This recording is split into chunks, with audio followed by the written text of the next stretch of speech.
Well, hello there, Bears fans. It's your host here once again. It is Rai, and I'm back to do another Bears podcast, episode number 12. Now, I want to give a quick recap from yesterday's game. How in the hell did Robbie Gold miss these two field goals, especially late in the fourth quarter? The clincher. What the hell is wrong with him? He was great. He was perfect early in the season. Then he missed one. He passed Kevin Butler the most field goals. So that is a good thing for him. People were very pissed off. He missed the game winning field goal late in the fourth quarter. Jesus, crying out loud. It should never ever come down to that play.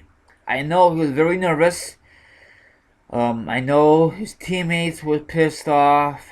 The coach was very disappointed. Everyone was very disappointed.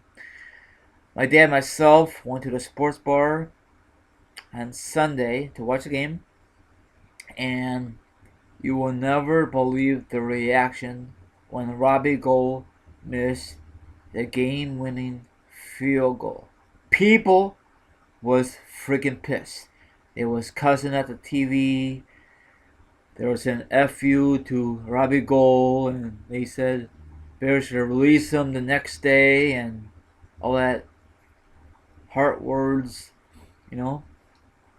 And I listened to the radio version of Robbie Gold on the way coming home from the sports bar, and he says, "I let my team down. I let everyone down."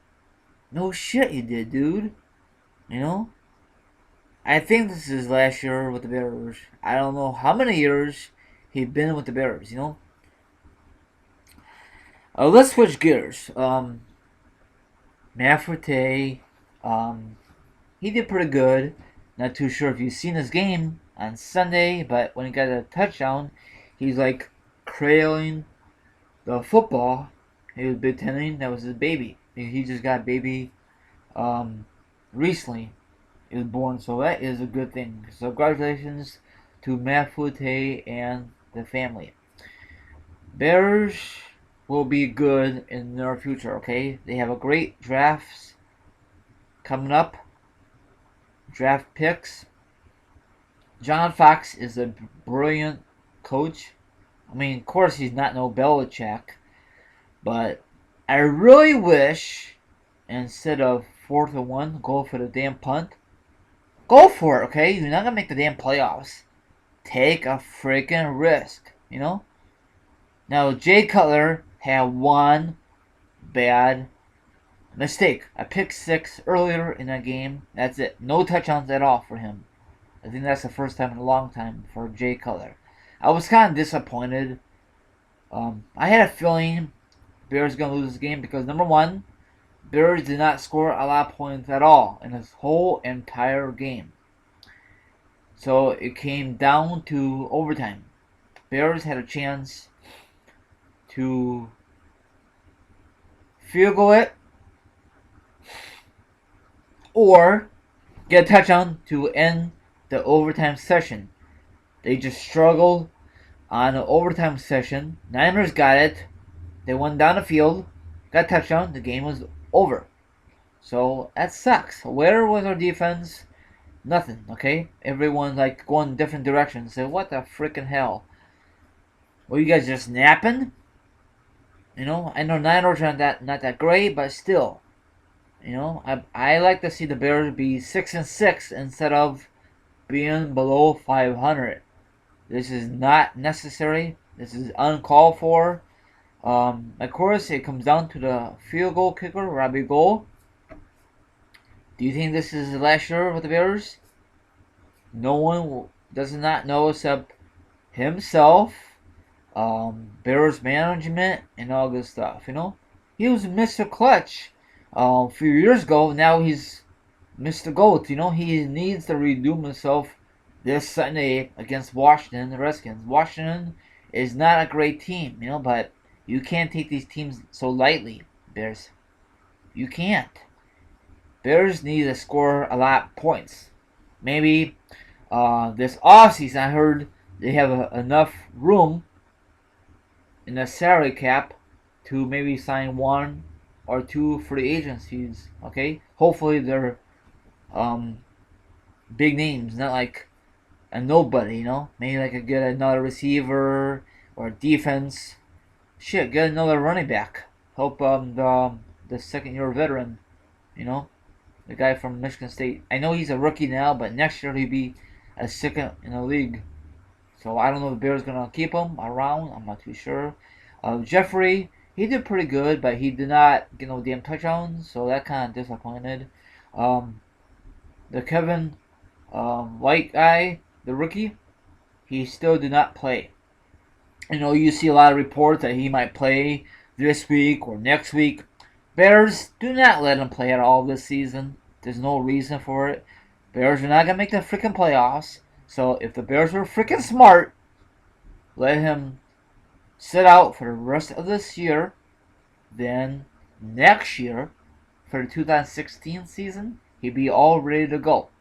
And Jay Cutler will have another weapon besides Jeffrey. I mean, he has other weapons, but not like Kevin White. He was explosive in college. I cannot wait to see him on the field.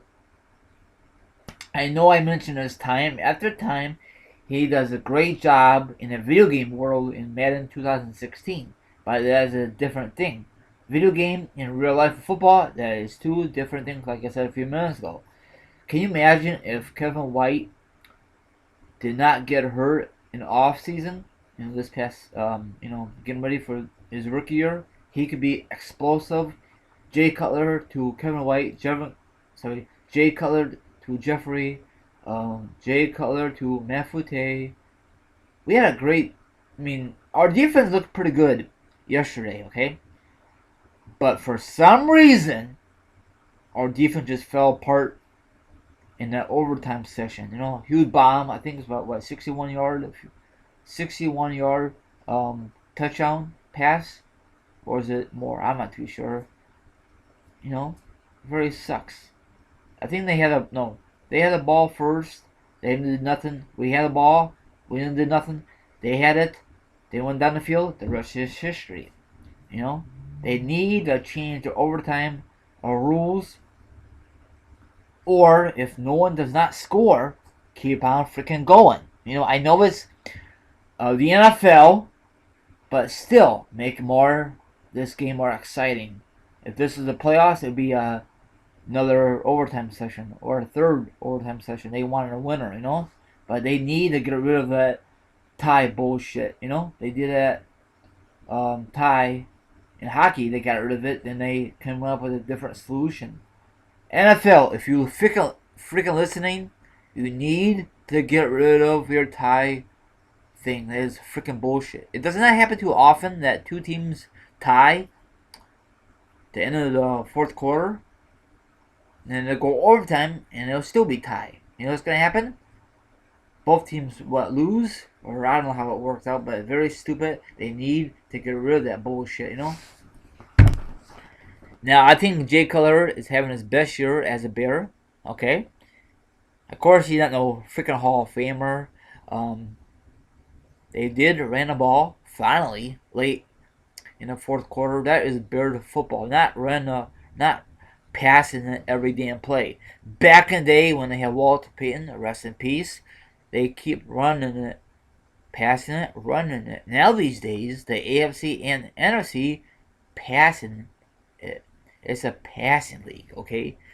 No one does not get a 300 passing. 200 running game anymore. Maybe you could get like a $147, 2 TDs. I don't know. Maybe because they think it slows down the game. But if you pass, it speeds up the game. And the referees this year are very, very pathetic. Holding, a lot of bad calls, Not just the Bears, just overall. I don't know if these referees are just fucking stupid. Sorry my language, but It's stupid, you know. Especially in the fourth quarter, they flag here, flag there, pass interference. Jesus. But if it was like Patriots or a legit quarterback, they let it slide. I don't think that's really right, but that's just my opinion. I think the NFL wants two powerhouses to go into the Super Bowl. They don't want no two, um, no known team. You know what I'm saying? Like Bears versus Patriots. Is that gonna be a good draw? No. But for Chicagoland area, hell yeah. You know. I don't know what the Bears gonna do in the offseason. Probably gonna make some more moves again and see what it can do this coming up season. And John Fox, I don't know how many years he signed with the Bears. I know I mentioned this time after time. He says in his head, why in the hell did I sign up for this shit? Most of these players are from Trustman, the former Bears coach. He was an offense coach. John Fox is a defense coach.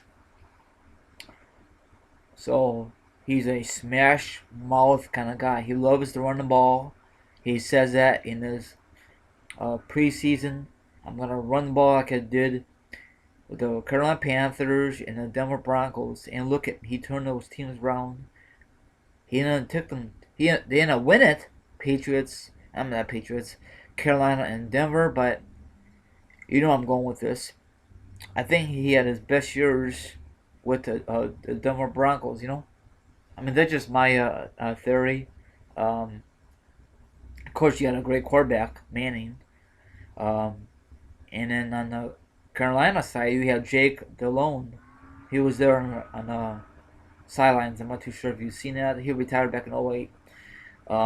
So Bears fans, just take this game step by step, year by year, and see what happens in the off season. If they're gonna sign some blockbuster moves, do some trades, and especially the draft class. Hopefully, get someone good, from the ACC or the big conference in college football. They needed someone big, and that guy who had the special teams, number 14, I think that he's number 14. He almost took it to the house, but of course, a freaking penalty. He is very fast. Maybe because the Niners special teams are not that great, but still, hopefully they put him in special teams for the rest of the season. So, before I let you go, Bears fans, look out for the Bears versus Niners video. I was gonna upload it yesterday, but YouTube is giving me a hassle. I gotta fix it. YouTube's a pain in the ass sometimes. So, all my links are down below. Plus, I do have Twitter. You can follow me on. It's called Teamryry 32. So look out for that. All the links will be down below. Check out my other YouTube channels if you're not into this kind of stuff. And I do have Facebook. It's a Facebook like page. So everyone have a great Monday or whenever this will be up. And I'll talk to you on the flip side. Bears only have 4 games left, 3 more games left. I don't know. This is a very heartbreaking loss. This got to be a heartbreaking loss for the Bears in the longest time. What a dagger. Oh boy, I don't know what else to say. So I see you guys next Bears video and Bears podcast. Look out for the Bears podcast sometime next week. Okay, have a good one.